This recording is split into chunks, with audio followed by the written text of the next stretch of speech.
মদিনার মানুষেরা বড় ভাগ্যবান, মদিনার ছেলেরা যুবকরা বড় ভাগ্যবান।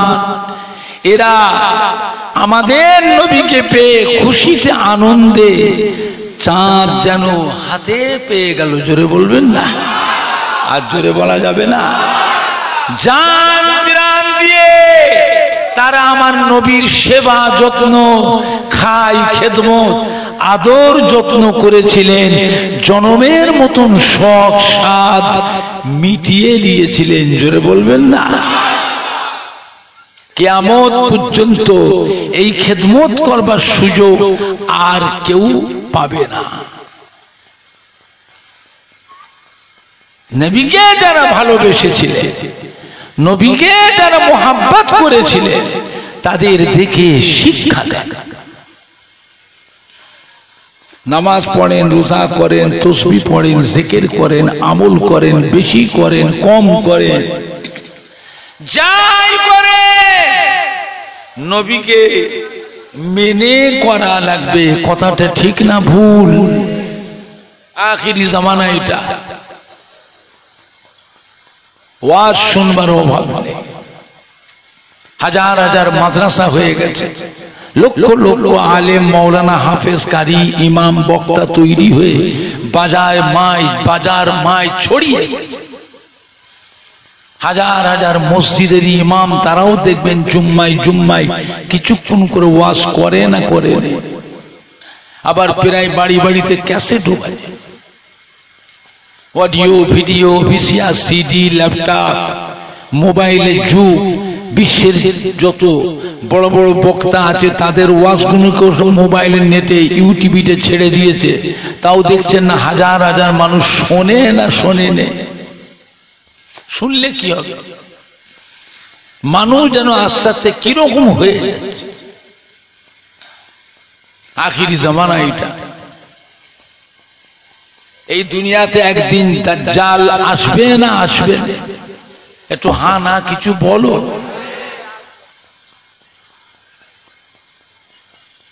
সে নিজেকে নবী বলে দাবি করবে। তাহলে আমাদের মধ্যে কত অলস আলসামি এসে গেছে চিন্তা করে। সে নিজে এই মাটিতে নবী বলেই প্রতিষ্ঠিত হবে। আমরা যারা আখিরি জামানার নবীর উম্মত দাবি করি, আখিরি জামানার নবীকে যারা ভালোবাসি, আমরা কি আবার দাজ্জালকেও নবী বলে মানব? আপনারা মানবে? মানাতে গেলে কি করতে হবে? তার পরিবেশ তৈরি করতে হবে।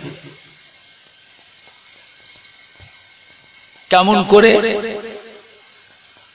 যেমন আমাদের আব্বা চাচারা, মা চাচিরা, দাদিরা, তারা ছিল কংগ্রেস পার্টি করত। কি পার্টি করত? কংগ্রেস পার্টি ছিল না ছিল নি? এখন আর কংগ্রেস পার্টি আছে? সেটাকে শেষ করে দিয়ে হলো সিপিএম পার্টি। কি করে হলো? তার পরিবেশ তৈরি করেছিল। পরিবেশ তৈরি করে সিপিএম প্রতিষ্ঠিত হয়ে গেল। কত বছর রাজত্ব চালালো? কত বলে না? 34 বছর। 34 বছর রাজত্ব চালালো। এখন আর সিপিএম আছে? কত বলে না? কি হলো? এখন কি হয়েছে? তৃণমূল, টিএমসি, তৃণমূল। কেমন করে হলো?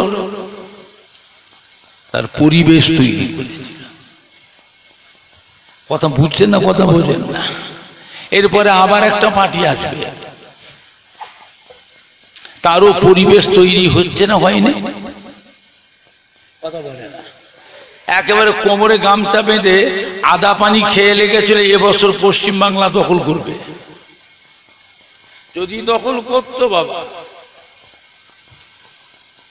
হাঁড়ির ভাত কিন্তু হাঁড়িতেই থাকতো, কাউকে খেতে হতো। কথা মিথ্যে বলছি না সত্য বলছি? কতগুলি চ্যাংড়া ফচকে আছে, দেই দেই দেই দেই করে আসছে পোকা। কিসের জন্য লাচছ? লাচার শখ কিন্তু মিটে যেত তোমাদের কপালে। ওই আসামের মানুষগুলো যেমন হচ্ছে সেই জন্য তোমাদের কপালে ছিল। আসামের অবস্থা জানেন না? জানেন না?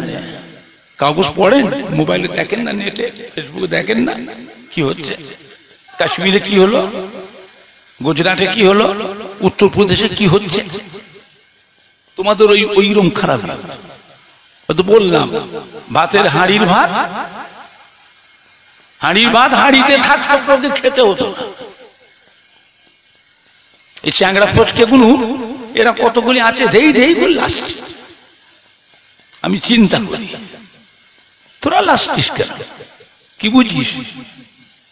বুঝিসটা কি তোরা? তোদের 10,000, 5,000, 20,000 মানুষের জন্য কোটি কোটি মুসলমানের চোখের পানিতে বুক ভেসে যেত। মিথ্যে বলছি না, সত্য বলছে কথাটা। এতটুকু বুঝবারও মাথায় মগজ আসে না?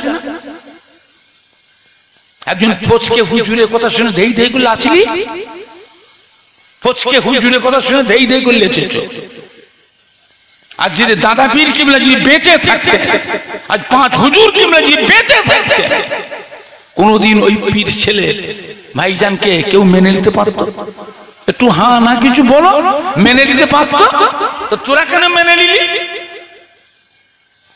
তোরা তো আমার দাদুর মুরিদের ছেলে, আমার দাদুর মুরিদের নাতি, আমার দাদুর খলিফার মুরিদের ছেলে, আমার দাদুর কলিজার 5 হুজুর কিবলা মুরিদের ছেলে নাতি। তোরা কেন মেনে নিলি? আমার কথাটা শুনতে রাগ হচ্ছে আপনাদের? বলেন রাগ হচ্ছে আপনাদের? ফুরফুরা শরীফের যদি মানো তো ফুরফুরা শরীফের মানার মতো মানতে হবে। কথা ঠিক না ভুল বলছি কথাটা?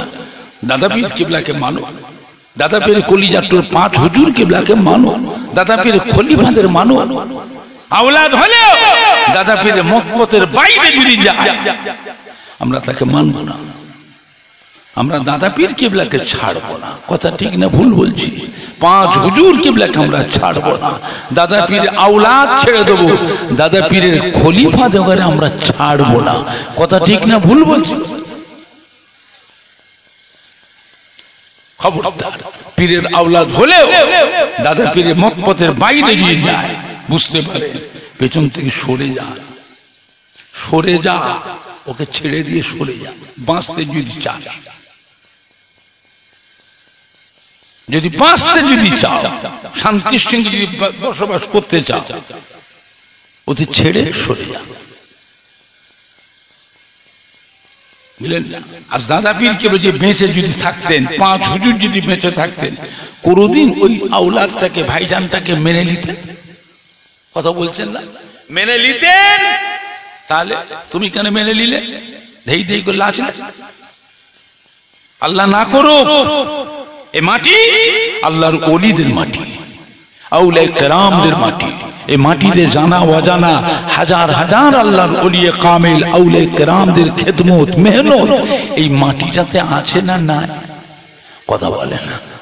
তার ভিতরে ফুরফুরা শরীফে দাদা পীর কিবলা, দাদা পীর কলিজার টুকরা 5 হুজুর কিবলা, দাদা পীর কিবলার মোহাব্বতের খলিফাগণ, তাদেরও কিছু মেহনত আছে, কিছু মেহনত আছে।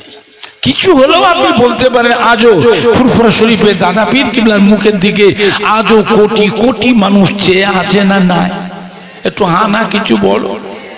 আর আপনারা যারা এই বিডিও অফিস নাকি বললেন, কি গ্রাম? রফিপুর বিডিও অফিস গ্রামের এই মাহফিলে এতগুলি ভাইয়েরা বসে আছেন, বাবাজিরা আছেন, প্রত্যেকের বাড়িতে আব্বা দাদু নানা আম্মা দাদি নানি খালা ফুপু কেউ না কেউ দাদুজির মোহাব্বতের মানুষ, না দাদুজির কলিজার 5 হুজুর কিবলা মোহাব্বতের মানুষ, না দাদুজির খলিফাদের মোহাব্বতের মানুষ। বলেন আজকে আমি ফুরফুরা শরীফ থেকে ওমর সিদ্দিকী এসেছি, রফিপুর বিডিও অফিস আমডাঙ্গা এই যে আজকের মাহফিলে এসেছি, কোন মানুষ যদি এসে আজকে আমার মাহফিলে এসে আমার সাথে যদি বেয়াদবি করে, ছোট বড় কথা বলে, অসম্মান করে, আপনারা কেউ কি মেনে নিতে পারবেন? কথা বলে না? মেনে নিতে পারবেন? এতটুকু মোহাব্বত আছে না? কে মানে না? বুঝি না। সম্মানটা তো আপনি রাখবেন। আজ পুরপুরা শুয়ে সেলসেরার কোন আলেমকে কোন অন্য দলের মানুষ বেইজ্জতি করে, অসম্মান করে, বেইজ্জতি করে, আপনারা মেনে নিতে পারবেন? সম্মানটা তো আপনারা রাখবেন। কে মানে না মানে অত বুঝি, সম্মানটা তো আপনারা রাখবেন। কথাটা ঠিক বললাম না ভুল বললাম কথাটা? আমার ভাইজানরা, বাপজানেরা, যুবকেরা, এটা আখিরি জামানা। দুনিয়ায় কত রকমের দল মতের মানুষ আছে। এই মাটিতে একদিন দাজ্জাল আসবে, নিজেকে নবী বলে প্রতিষ্ঠিত হবে। আমরা আখিরি জামানার নবীর উম্মত দাবি করে আমরা কি আবার দাজ্জালকেও নবী বলে মানবো? মানাতে গেলে কি করতে হবে? তার পরিবেশ তৈরি করতে হবে। পরিবেশ যদি তৈরি করতে পারে তাহলে কিন্তু সবাই দেখবেন দাজ্জালকেও নবী বলে মানবে। জোরে বলুন নাউজুবিল্লাহ। পরিবেশ কিন্তু তৈরি হচ্ছে। কিভাবে? নবীর নামের মিলাদ শরীফ পড়া চলবে না, নবীর নামের দুরূদ শরীফ পড়া চলবে না, নবীর নামের সালাম কিয়াম পড়াটা বেদাত। নবী আমাদের মতো মানুষ, নবীকে নূরের নবী বলা চলবে না। নবী হলো মাটির নবী, নবী আমাদের ভাই। জোরে বলবেন না নাউজুবিল্লাহ। কথাটা বুঝতে পারছেন না? পারছেন না? এই পরিবেশ তৈরি হচ্ছে, এগুলো পরিবেশ তৈরি হচ্ছে। নামাজও পাল্টে দিয়েছে। তারাবির নামাজ এখন 8 রেখাত করেছে, কেউ কেউ 12 রেখাত করেছে। বেতেরের নামাজ আমরা এতগুলি ভাইরা আছি, আমাদের আব্বা দাদুরা বেতেরের নামাজ ক রেখাত পড়তে, এখন বেতেরের নামাজ 1 রেখাত। তারাবির নামাজ আমাদের বাপ দাদু মা দাদিরা, আমরা তারাবির নামাজ কত রাকাত পড়ি? এখন তারাবির নামাজ কেউ বলছে 12 রেখাত, কেউ বলছে 8 রেখাত। নবী 8 রেখাত তারাবি পড়েছে, নবী 12 রেখাত পড়ে। ওদের মধ্যে মিল নেই, কেউ বলে 12, কেউ বলে 8। কিন্তু আমাদের বাপ দাদু পূর্বপুরুষরা 8 রেখাত 12 রেখাত পড়েছিলেন না 20 রেখাত পড়েছিলেন। আল্লাহ নবীর ইন্তেকালের পর মদিনার মসজিদে নববী শরীফে হযরতে আবু বকর সিদ্দিক হলেন ইমাম, হযরতে আবু বকর সিদ্দিক হলেন খলিফা। হযরত আবু বকর সিদ্দিক আল্লাহ নবীর ইমামতির জায়গায় তারাবির নামাজ পড়ার ইমামতি করলেন। 20 রাকাত তারাবির নামাজ পড়ালেন। আল্লাহ নবী সাহাবীরা মদিনার মসজিদ নববী শরীফে, আল্লাহ নবী সাহাবীরা মদিনার মসজিদ নববীর মুসল্লিরা হযরত আবু বকর সিদ্দিকের পিছনে 20 রাকাত তারাবির নামাজ পড়লেন। যদি আল্লাহ নবী 12 রেখাত তারাবি পড়তেন, আল্লাহ নবী 8 রেখাত তারাবি নামাজি পড়ে থাকেন। আল্লাহ নবীর পরে সাহাবী হযরত আবু বকর সিদ্দিক খলিফা হলেন, সেই জায়গায় ইমামতি করলেন, 20 রাকাত তারাবি পড়ালেন। কোন সাহাবা কি আবু বকর সিদ্দিকের পিছনে 20 রাকাত তারাবির নামাজ কি কেউ পড়তেন, কেউ মেনে নিতেন? কথা বলেন না, কেউ মেনে নিত? হযরত আবু বকর সিদ্দিক ইন্তেকালের পর হযরত ওমর ফারুক হলেন মদিনা নববীর ইমাম। হযরত ওমর ফারুক হলেন খলিফা। হযরত ওমর ফারুক আল্লাহ নবীর ইমামতি জায়গায় তিনিও তারাবি নামাজ ইমামতি করলেন। 20 রাকাত তারাবি নামাজ পড়লেন। সমস্ত সাহাবায়ে কেরামেরা মদিনার মসজিদ নববীর মুসল্লিরা হযরত ওমর ফারুকের পিছনে 20 রাকাত তারাবি নামাজ পড়লেন। যদি আল্লাহ নবী মদিনার মসজিদ নববীতে আল্লাহ নবী যদি 8 রাকাত তারাবি পড়তেন, 12 রাকাত তারাবি নামাজ পড়াতেন, কোন সাহাবা কি আল্লাহর নবীর সাহাবায়ে কেরামেরা মদিনার মসজিদ নববী হিসেবে মুসল্লিরা হযরত ওমর ফারুকের পিছনে 20 রাকাত তারাবি নামাজ কি পড়তেন? কেউ মেনে নিত? আখিরি জামানা কে মানে না মানে আমরা বুঝি না। আমরা আহলে সুন্নাতুল জামাতের মানুষ যারা আল্লাহর নবী সাহাবায়ে কেরামরা আল্লাহর ওলি আউলিয়া কেরামরা যে ইসলাম রেখে গেছে, যে তরিকা রেখে গেছে, আমরা সেই তরিকার উপরে বিশ্বাসী, সেই তরিকা মেনে চলবো। অন্য কারোর আইন কারোর মসলা আমরা মানি না। কথা ঠিক না ভুল বললাম কথাটা? এটা আখিরি জামানা। এই মাটিতে যা লাগবে নিজেকে নবী বলে প্রতিষ্ঠিত হবে। আমরা নবী বলে মানবো? কথা বলে না। মানবে? মানাতে গেলে কি করতে হবে? তো পরিবেশ তৈরি করতে হবে। তার পরিবেশ তৈরি হচ্ছে নামাজে মোনাজাত করে লা ইলাহা ইল্লাল্লাহ, লা ইলাহা ইল্লাল্লাহ মুহাম্মাদুর, কথা বলে মুহাম্মাদুর রাসূলুল্লাহ, ওইটা আর বলে না। নামাজে সব বড় বড় দোয়া পড়ছে, অনেক দোয়া পড়ে, মোনাজাত সব দোয়া পড়ে, কোনো অসুবিধা নেই, কিন্তু মোনাজাত শেষ কাছে বেরাহমাতিকা ইয়া আরহামার রাহিমিন, বেরাহমাতিকা ইয়া আরহামার, কার নামটা বাদ দিল? কথা বলে কি হচ্ছে? এই পরিবেশ তৈরি হচ্ছে। এবার বলে আমরা ওই ইমামদের পিছনে, ওই আলেমদের পিছনে ঘুরে আমরা 10 বছর পরে মরে যাব। আমাদের কচি কচি বাচ্চাগুলো ওরা আমাদের নবীর নামটা জানবে? কথা বলে না। এই কচি বাচ্চাগুলো আমাদের নবীর নামটা জানবে? আমরা মরে যাব, ওই বাচ্চাগুলো বড় হবে, ওই বাচ্চাদের দ্বারা আপনাদের প্রত্যেকের বাড়ি বাড়িতে দাজ্জাল নবী বলে ঢুকে যাবে। কথা বুঝাতে পারছি না? পারছি। দাজ্জাল আমাদেরই রক্ত, আমাদের কলিজার খুন, ওই বাচ্চাগুলো বড় হবে, যুবক হবে, বড় হবে, ওদের দ্বারা আমাদের প্রত্যেকের বাড়ি বাড়িতে দাজ্জাল নবী বলে প্রতিষ্ঠিত হয়ে যাবে। জোরে বলুন আস্তাগফিরুল্লাহ রাব্বি। আখিরি জামানা এটা। দুনিয়া এখন শুরুতে না শেষের দিকে? কথা বলেন, ভালোর দিকে না খারাপের দিকে? এরপরে একটু ভালো হবে না আরো খারাপ হবে? সাবধান। চিরকাল দুনিয়াতে থাকার জন্য আল্লাহ কাউকে পাঠান না। মরণ একদিন হবে। আজ বলেন, 20 বছর পরে বলেন, মরণ একদিন হবে। মরার আগে চিন্তা করুন কি মরবো। এমন জায়গা যে গিয়েছে আর ফেরে না, যাকে আল্লাহ ডাকবেন জনমের মতো ডেকে নেবেন, কিয়ামত পর্যন্ত দুনিয়াতে উকিটাও মারতে আল্লাহ পাঠাবেন না। মরার আগে চিন্তা করুন কি নিয়ে যাব।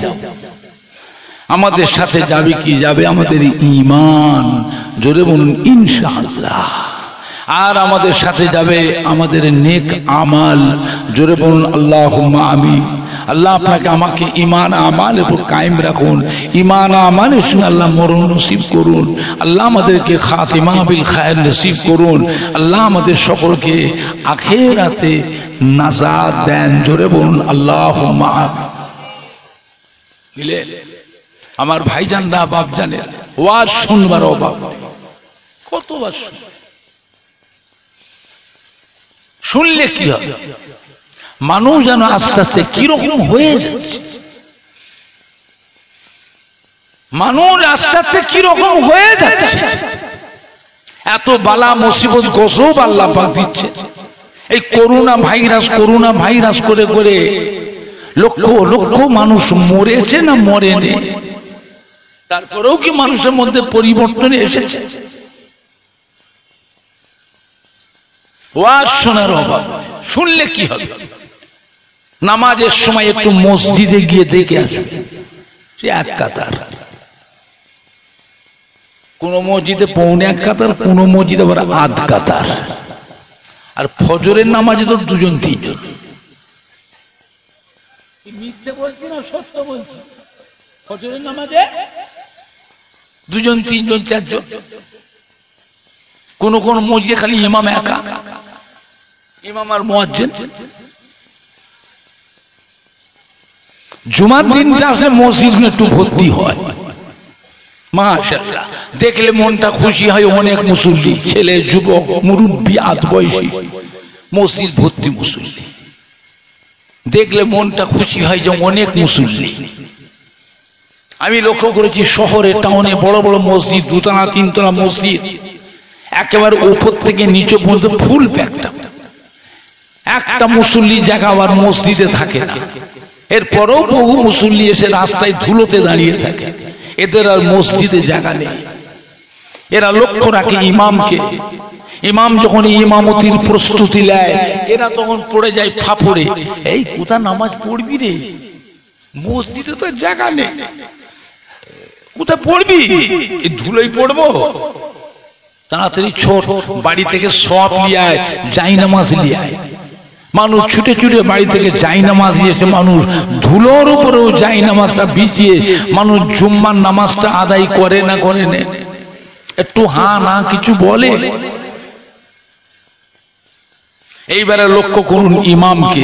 ইমাম যখন সালাম ফেরে, এখন মসজিদে জুম্মার নামাজে যেমন মুসল্লি ভিড় ছিল, সেই ভিড়টা থাকে না ফাঁকা ফাঁকা হয়ে যায়? কথা বলেন না, হুড় করে পালায়, সর্বনাশ। এই জন্য পালাচ্ছে এরা মসজিদ ছেড়ে। ওদের পালাবার দৃশ্যটা চেয়ে দেখবেন, মনে হবে যেন কি না এরা বিপদে পড়েছিল। বাপরে বাপ, এমন ভাবে যাচ্ছে, কার জুতো যে কে যে পায়ে দেয়। কত মুসল্লি জুতোও পাল্টি হয়ে যায়। কথা মিথ্যে বলছে না ভুল, সত্যি বলছি। আপনি 2 রাকাত নামাজ পড়ে পালালেন।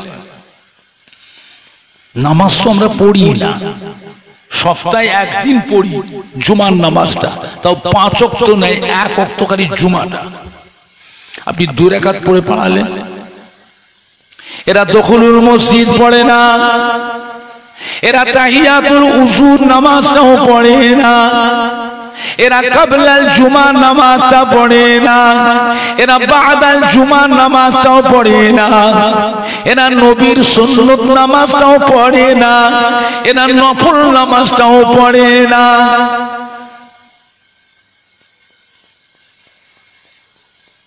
দুই রাকাত নামাজ পড়ে পালালে নামাজ আপনার হলো হলো। অনেকে দেবে জুমা নামাজ পড়তে আসে, আজকে ফজরের নামাজ কাজা,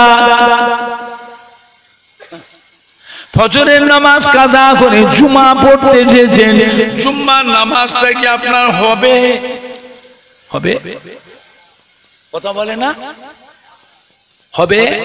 মশলা জানো? হবে না যখন আসলেন কেন? মসজিদে ঢুকলেন কেন? নামাজ তো হবে না, তারপরও আপনি মসজিদে এসেছেন কেন? লোকে জানবে আমি একটা নামাজি, লোকে জানবে আমি একটা নামাজি, লোকে জানলে হবে তো? জুম্মা নামাজটা হলো সমস্ত নবীদের নামাজ, ফজরের নামাজটা হলো আমাদের নবী নূর নবী আখিরি জামানার নবীর নামাজ।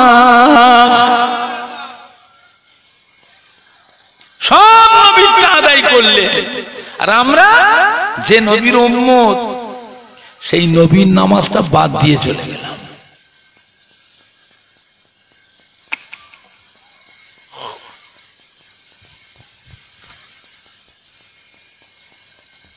বসিরাটে আল্লামা হযরতে মাওলানা রুহুল আমিন রাহমাতুল্লাহ আলাইহি ফতোয়ার কিতাবে লিখেছেন, জুম্মার দিনে যে কেউ ফজরের নামাজ কাজা করে জুমা পড়তে আসে, তাদের জুমার নামাজ হবে না। জুমার নামাজ পড়তে গেলে জুম্মার নামাজের আগে আজকের যে ফজরের নামাজটা কাজা করে এসেছেন, ওই ফজরের কাজা নামাজটা আপনাকে আগে আদায় করতে হবে, তারপরে জুমা পড়বেন, জুমা হবে।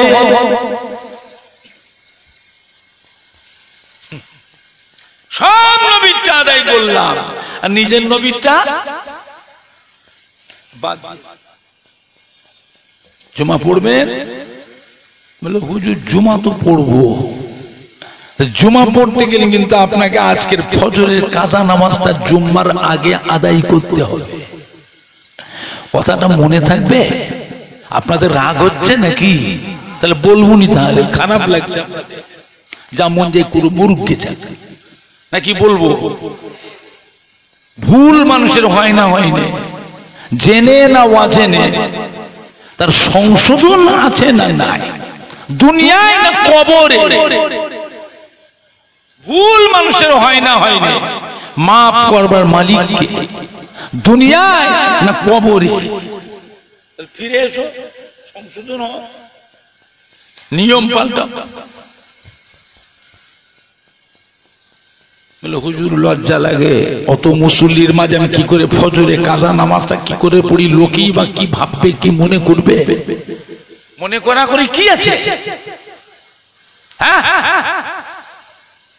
আমি বান্দা, আমার আল্লাহ হলেন মৌলা, আমি গোলাম, তিনি আমাদের মনিব, তিনি আমাদের মালিক, তিনি আমাদের রব্বুল আলামিন। তাকে সেজদা করবো তো লজ্জা কিসের? তারপরেও কথা আছে, আমরা যে নামাজটা পড়ি, নামাজের নিয়তটা মনে মনে করি না চিল্লে চিল্লে জোরে জোরে আওয়াজ করে করে করি? কথা বলে না। কোন মুসল্লি জানতে পারবে যে লোকটা কিসের নামাজ পড়ছে? জুমার দিনে অত নামাজ কিসের পড়ছে, আর জুমার দিনটায় অত নামাজ আছে না নাই? দখলুল মসজিদের নামাজ, তাহিয়াতুল উযুর নামাজ, কাবলাল জুমার নামাজ, বাদাল জুমার নামাজ, সুন্নত নামাজ, নফল নামাজ, জুম্মার দিনে অত নামাজ আছে না? এগুলো আমি নিজে বেরিয়ে বেরিয়ে বলছি। আপনি 2 রাকাত পড়ে পালালে, কিয়ামতের দিনে যে দেখবেন এই কটা মানুষ জীবনেও কোনোদিন এক ওয়াক্ত নামাজ জীবনেও পড়ে না।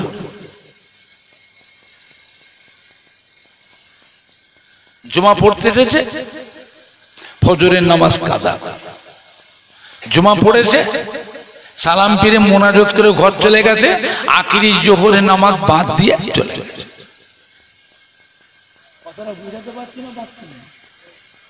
কিয়ামতের দিনে দেখবেন এই কোন আমার আখিরি জামানার নবীর উম্মত দাবি করে, কিন্তু এরা জীবনে কোনোদিন এক ওয়াক্ত নামাজ জীবনেও পড়ে না। প্রত্যেকটা নবীর উম্মতের জন্য আল্লাহ শরীয়তের আইন করে দিয়েছে। পূর্বেরকার জামানার নবীর উম্মতের জন্য আইন ছিল, শরীরের মধ্যে কোনো জায়গায় যেটা নাপাক জিনিস লাগে, নাপাক শরীরে নামাজ পড়লে নামাজ হবে, আমল করলে আমল হবে। পাক হওয়ার দরকার আছে না নাই? পাক কি করে হবে? আল্লাহ আইন করে দিয়েছেন, যে জায়গায় নাপাক জিনিস লেগেছে ওই জায়গার গোশতটাকে ধরে ধারওয়ালা ছুরি দিয়ে গায়ের গোশতটাকে কেটে ফেলে দিতে হবে, তবেই হবে শরীরটা পাক। এটা কার আইন? কার আইন? আল্লাহর আইন, আল্লাহর সংবিধান। মানবেন মানবেন, না মানবেন কিয়ামতের দিন আল্লাহর কাছে গিয়ে বোঝাপড়া করবেন। পূর্বেকার জামানার নবীর উম্মতের জন্য হুকুম হলো মসজিদ ছাড়া নামাজ হবে না।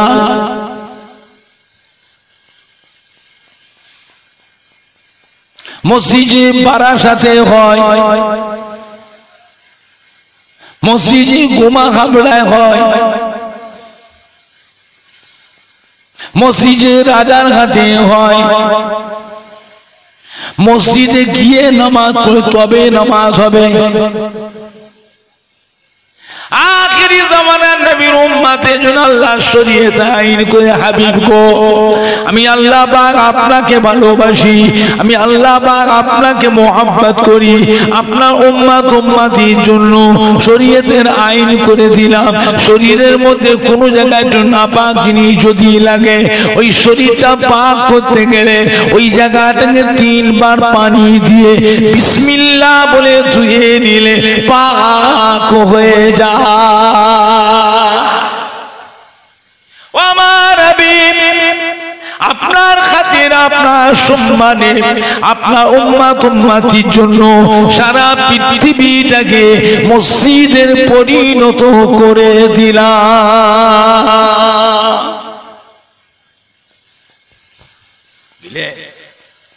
আমার ভাইজানরা, বাপ জানেরা, যুবক, মরতে একদিন হবে না হবে না। আল্লাহর দরবারে একদিন আমাদের এই মুখ দেখাতে হবে না। খালি হাতে কথা বলে না, খালি হাতে বেরো। 60 বছর, 70 বছর, 50 বছর দুনিয়াতে সুখ ভোগ করে নি, এখন খালি হাতে এসছিস?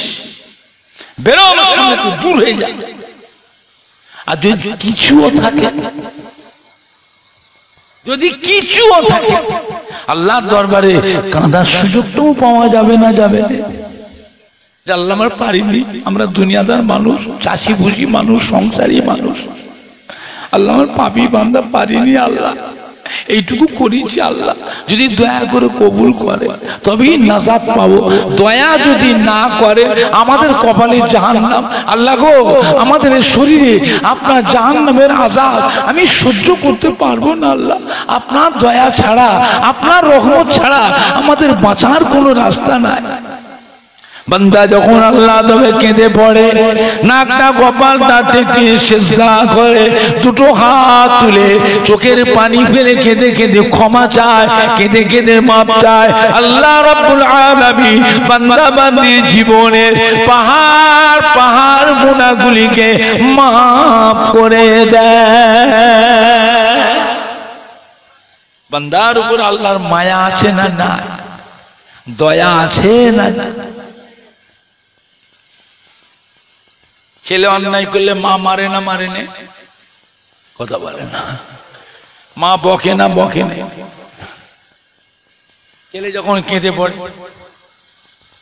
ক্ষমা চাই, মাফ চাই, বাবা মাফ করে না, করে না?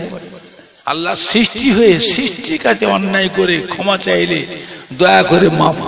আর সৃষ্টি যদি স্রষ্টার কাছে অন্যায় করে ক্ষমা চায়, চোখের পানি ফেলে মাফ চায়, আল্লাহ রাব্বুল আলামিন তার বান্দা বান্দিকে কত ভালোবাসে, কত মহব্বত। মিলে আমার ভাইজানরা, বাপ জানেরা, যুবকেরা, মদিনার মসজিদে নববী শরীফে আল্লাহর নবী সাহাবায়ে কেরাম দেখে যে ওয়াজ করে করে বলছেন, বাবারা, একটা মানুষ মরুভূমির উপর দিয়ে সফর করে যাচ্ছে, বিদেশ সফরে যাচ্ছে, উটের পিঠে সওয়ার হয়েছে। মরুভূমি, শত শত মাইল মরুভূমিতে পানি পাওয়া যায়, কোনো দোকানপাট আছে, কোনো খাবার পাওয়া যায়। মরুভূমির উপর দিয়ে সফর করতে গেলে কি করতে হবে? সব কিছু জিনিস বেঁধে সাথে করে নিয়ে গুছিয়ে নিয়ে যেতে হবে।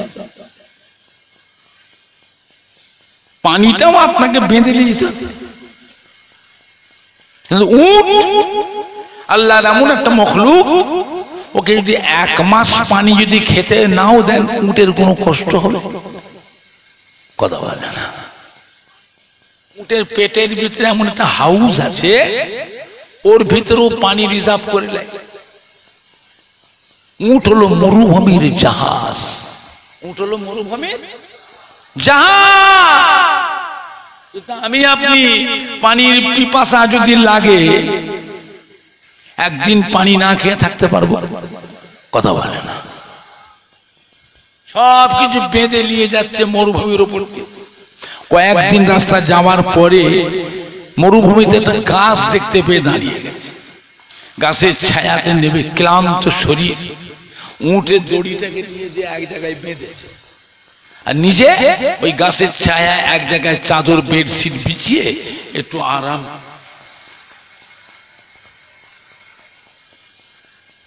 করতে গিয়ে ঘুমিয়ে পড়েছে।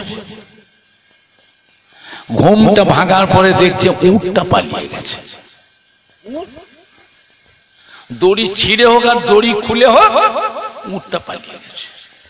এই মুসাফির মানুষটা মরুভূমির বুকে উটটা হারিয়ে গেলে, পালিয়ে গেলে বিপদে পড়ে না? পড়ে না?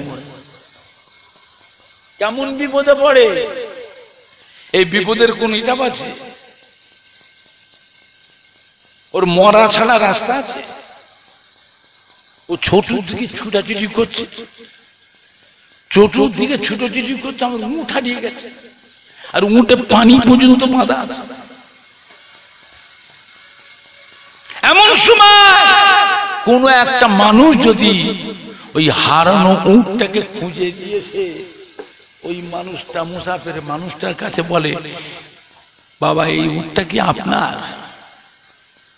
ওই মুসাফির মানুষটা হারানো উঁট পেয়ে সে খুশি হয় না হয় না?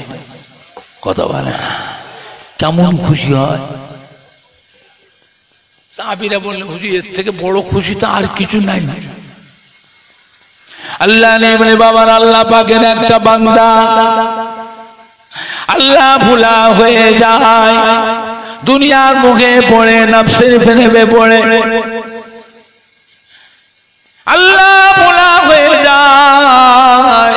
আমার আল্লাহ পাক তার গুনাহগার বান্দাটার জন্য মরুভূমির বুকে মুসাফির মানুষটা উট হারিয়ে গেলে যেমন পেরেশানের মধ্যে পড়ে যায়, আমার আল্লাহ পাক তার বান্দার জন্য ওই রকম পেরেশান হয়ে যায়। আল্লাহ বান্দা যখন আল্লাহ দরবারে ফিরে আসে, নাকটা কপালটা টেনে সিজদা করে, চোখের পানি ফেলে কাঁদে, দুটো হাত তওবা পড়ে মাফি চায়, চোখের পানি ফেলে কেঁদে কেঁদে ক্ষমা চায়।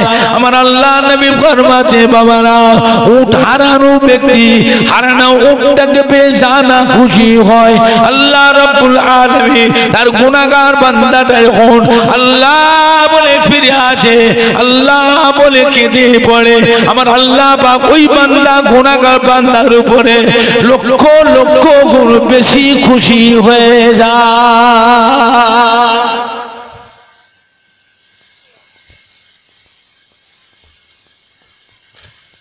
বুঝলে আমার ভাইজানরা, বাপজানেরা, যুবক, আল্লাহ ভোলা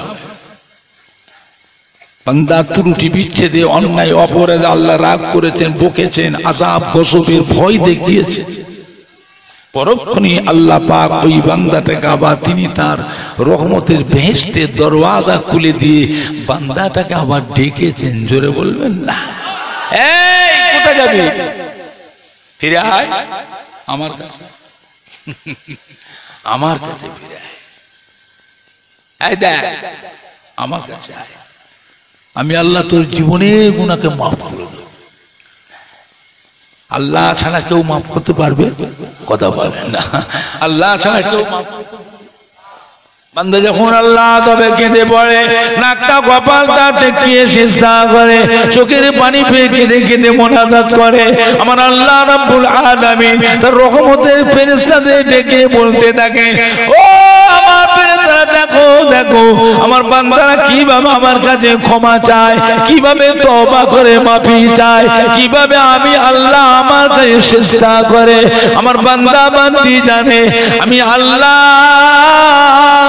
আমার বান্দাকে ক্ষমা না করি, আমার বান্দারা দ্বিতীয় কোনো আর কোনো জায়গা নাই। আমি আল্লাহ যে বান্দাকে ক্ষমা না করি, আমার বান্দারা নাজাত পাবার কোনো উপায় নাই। আমার বান্দার খালি হাতটা ফিরিয়ে দিতে আমি আল্লাহ পাক আমাকে বড় লজ্জাবোধ মনে হয়। ও আমার ফেরেশতা, তোমরা সাক্ষী থাকো, আমি আমার ক্রন্দনগত বান্দাদের জীবনের পাহাড় পাহাড় গুনাহগুলিকে মাফ করে দিলাম। বুঝলে আমার ভাইজানরা, বাপজানেরা, যুবক, আল্লাহ আল্লাহ রসুলের মোহাব্বত হাসিল, আল্লাহ আল্লাহ রসুলের হুকুম মতন চলুন, দুনিয়াদারি করুন। দিনদারির ভেতর দিয়ে দুনিয়াদারি করতে গিয়ে আল্লাহ আল্লাহ রসুল বলা হবে না। আল্লাহ আল্লাহ রসুল বলা যদি হয়ে যায়, তাহলে জানবেন কপালে কিন্তু কষ্ট আছে, কপালে কিন্তু দুঃখ আছে। আমার ভাইজানরা, বাপজানেরা, যুবক, আল্লাহ ওয়ালাদের ইত্তেবা। হযরত শাহ ফরিদ রাহমাতুল্লাহ আলাইহি আজীবন 5 ওয়াক্তের নামাজকে জামাতের সাথে আদায় করতে। একদিন রাত্রে হুজুর খাওয়া দাওয়া করে শুয়ে আছে, ঘুমিয়ে পড়েছে। মসজিদে ফজরে আযান হয়ে গেছে। ফজরে আযানটা হচ্ছে, ঘুমটা ভেঙে গেছে। ঘুমটা ভাঙার পরে দেখছেন কে যেন বসে বসে গা হাত পা টিপছে, গা হাত পাটা মেসেজ করছে, আর পাকা নিয়ে বসে বসে হাওয়া করছে। জেগে থাকতে থাকতে হুজুরকে একটু আলসামি এসে গেল। হুজুর আবার ঘুমিয়ে, ঘুম থেকে যখন উঠলেন, উঠে উযু করে মসজিদে গিয়ে দেখছেন ইমাম সাহেব জামাতের প্রথম রাকাত নামাজটা পড়ে ফেলেছে। ওই এক রাকাত জামাতে নামাজ ছুটে যাওয়ার জন্য হযরত শাহ ফরিদ রাহমাতুল্লাহ আলাইহি আল্লাহ পাকের দরবারে 6 মাস ধরে খালি কেঁদেছে। হায়রে ঘুম, হায়রে ফরিদ, এমন ঘুমালি তাকবীরে উলাটা ফসকে গেল, প্রথম রাকাত নামাজ ছুটে গেল, এমন ঘুমালি। কিছুদিন পরে হযরত শাহ ফরিদ রাহমাতুল্লাহ আলাইহি খাওয়া দাওয়া করে শুয়ে আছেন, ঘুমিয়ে পড়েছেন। ফজরের ওয়াক্ত হয়ে গেল, মসজিদে মুয়াজ্জিন সাহেব ফজরের আযান দিচ্ছেন। কে জানে যে মাথার উপরে এমনি করে ডাকো হযরত শাহ ফরিদ, উঠে পড়ো আর ঘুমাবে।